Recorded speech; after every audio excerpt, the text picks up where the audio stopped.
আমরা প্রতিনিয়ত বলি রব্বানা আতিনা ফিদ দুনিয়া, বলি না?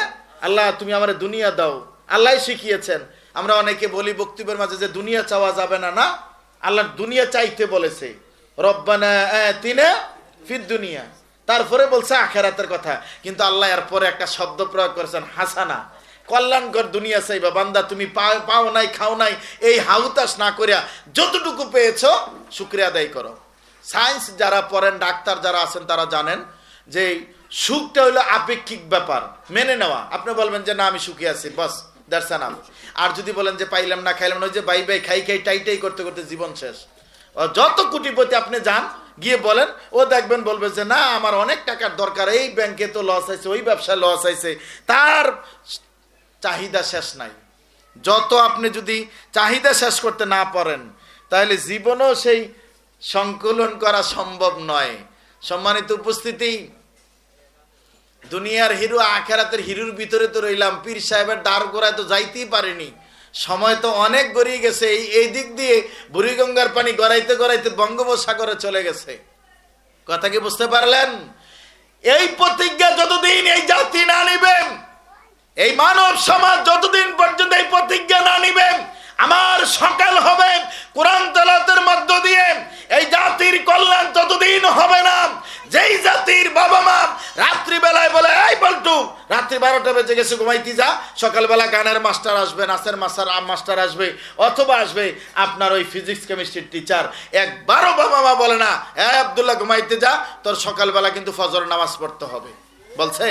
একবারও বলে না। কয়েকজন সন্তান যুবক দাঁড়াইয়া বলো যে আমার বাবা মা প্রতিদিন বলে এই ফজর পড়তে ওঠো, এই কোরআন তেলাওয়াত করো? একজন বাবা মাও নাই, খুব সংখ্যাটা কম। অথচ গানের টিচার আসবে, নাচের আসবে, এই কথা মনে থাকে? এটা মনে থাকে? কবিতা শিখায় সুন্দর করে, আই ছেলেরা আই মেয়েরা, তারপরে বলেন মাশাআল্লাহ, ভালো করে বলেন আপনি, আবার বলেন বলেন, আর লজ্জা পাইছে। আই ছেলেরা আই মেয়েরা ফুল তুলিতে যাই, ফুলের মালা গলায় দিয়ে মামার বাড়ি যাই। এইখানে যে একটা শুভঙ্করের ফাঁকি আছে, এটা কি একবারও দেখছেন? বলবেন আপনি আবার এনে কি পাইলেন কুইজা? অনেকে তাকাই আছেন, দেখেন তো মিলে কিনা। আই ছেলেরা আই মেয়েরা ফুল তুলিতে যায়, ফুলের মালা গলায় দিয়ে মামার বাড়ি যায়। একবার এই ছেলেটার বাবাকে বিয়ে করানোর সময় ওর দাদা ওর নানার কাছে, ওর নানা 50 জন মানুষ খাওয়াইতে পারবে না, বলছে 500 জন মানুষ খাওয়াইতে হবে। চাঁদাবাজি করছে, ব্যাংক থেকে টাকা এনে, এনজিও থেকে টাকা এনে, সুদে টাকা এনে ওর মেয়েকে বিয়ে দিতে হয়েছে, অর্থাৎ এই ছেলের মার বিয়ে হয়েছে ওর বাবার সাথে, চাঁদাবাজি হয়েছে।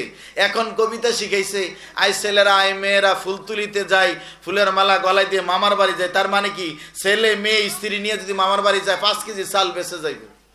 কবিতাটা এইভাবে হলো না কেন? আই ছেলেরা আই মেয়েরা ফুল তুলিতে যাই, ফুলের মালা গলায় দিয়ে নিজের ঘর খাই। কি ভুল হইছে? এইভাবে হলে কি অসুবিধা ছিল? আর আমি যদি লিখতাম তাহলে লিখতাম আই ছেলে নাই মেয়েরাম নামাজ পড়তে যাই, রাস্তাঘাটে আড্ডা মেরে কোনো লাভ নাই। আই ছেলেরা আই মেয়েরা নামাজ পড়তে যাই, রাস্তাঘাটে আড্ডা মেরে কোনো লাভ নাই। এবিসি জীবনে শিখলাম, অ্যালফাবেট শিখলাম, কিন্তু এটা কোনো কাজ করে না রে ভাইজান। এই জন্য বলি আপনি যদি বলতে পারতেন এবিসি কোরআন হাদিস শিখবো মাগো নিয়ত করেছি, এবিসি কোরআন হাদিস শিখবো মাগো নিয়ত করেছি, ডিইএফ কোরআন হাদিস শিখতে গিয়ে দিব না কো গ্যাপ।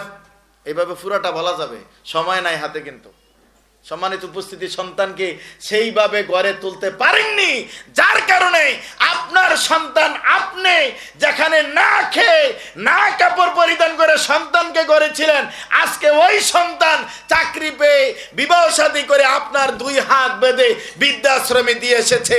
এইটার ফল, এইটার ফলাফল, এইটার রেজাল্ট আপনি প্রাপ্য, কারণ আপনি তাকে কোরআনের বিদ্যা শিক্ষা দেননি, যার কারণে পরিণতি এই জায়গায় ঠেকেছে।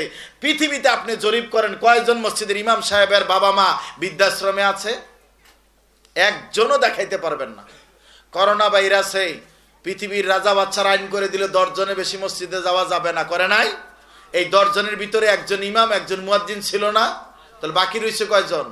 8 জন। এমনকি কোন মসজিদে যুব সমাজ এখন প্রমাণ দেখাও, জাতির সামনের কথা বলবো না, সব করে দেব, এমন কোন মসজিদের ইমাম অথবা মুয়াজ্জিন কেমন হয়েছে যে তার মুসল্লি করোনা ভাইরাসে মারা যাওয়ার কারণে তাকে বিনা গোসলে বিনা জানাজায় দাফন করছে? কোন ইমাম সাহেব এটা করে নাই। কারণ ইমামদের একটা তাওয়াক্কুল, ভরসা আল্লাহর উপরে, যে আল্লাহ যাকে যেইভাবে হায়াত দিয়েছে সে বাঁচবে, যাকে যেভাবে মৃত্যু দিয়েছে সে মরবে। কিন্তু সারা পৃথিবী জরিপ করলে আমেরিকা সবচেয়ে বেশি মানুষ মারা যাবে বাংলাদেশে। আল্লাহ সাবি ঘুরিয়ে দিয়েছেন, আল্লাহ কয় যা জরিপ তরফরিতে চালাই দেবো, সবচেয়ে বেশি মানুষ মারা গেল আমেরিকায়। আর এর ভিতরে পরবর্তী সময় এসে ভারতে, তখন জরিপ যখন করেছে তখন, আর এর ভিতরে কয়েকজন ইমাম সাহেব মারা গেছে সারা পৃথিবীতে গণলে 1% হবে না, 2-4 জন হতে পারে, কিন্তু এই কোটি কোটি মানুষের মাঝে 2-1 জন, এটা কিন্তু কোনো দৃষ্টান্ত না। দৃষ্টান্ত তাহলে পরিস্থিতি কোথায়? তাদের বিদ্যাটা ছিল কোরআনের। বিদ্যাটা কি? কোরআনের বিদ্যা, হাদিসের বিদ্যা। আজকে আমি আপনি যদি সন্তানের কল্যাণ চাই, আমরা আমাদের সন্তানের কল্যাণ চাই, কে কে হাত তুলে দেখান তো? মাশাআল্লাহ, লিল্লাহে তাকবীর, হাত নামান। আপনারা কি আপনাদের সন্তানের কল্যাণ চান? আপনাদের সন্তানের ভালো চান? সবাই ভালো চাই তো? একটু বলেন, এইদিকে আওয়াজ নাই। আপনারা আপনাদের সন্তানের ভালো চান না? কল্যাণ চান না? ভালো হোক, সম্মানিত হোক, মর্যাদাশীল হোক, দামি মানুষ হোক, আল্লাহর কাছে, নবীর কাছে, দুনিয়াতে সামাজিকভাবে, রাজনৈতিকভাবে সবচেয়ে দামি মানুষ হোক, কল্যাণে থাকুক, এটা আমরা চাই তো? সবাই একটু জোরে বলেন, চাই কিনা?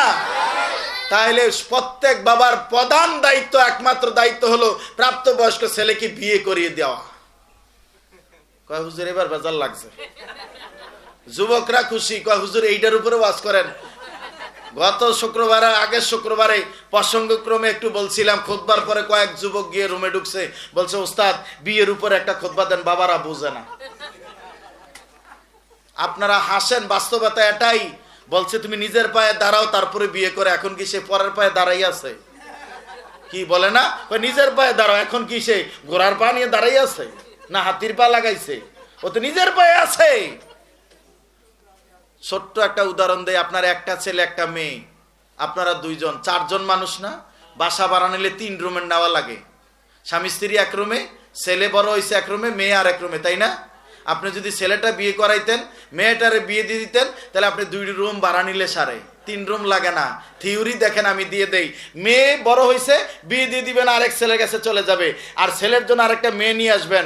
এখন আপনারা থাকবেন 1 রুমে, ছেলে থাকবো তার স্ত্রী নিয়ে 1 রুমে, বাস 2 রুমে হয়ে গেল, 3 রুম আর লাগে না। 1 রুমের টাকা বাঁচে না? কিন্তু আপনারা তা করবেন না। আপনারা শুধু আমাদেরকে বুঝাইতে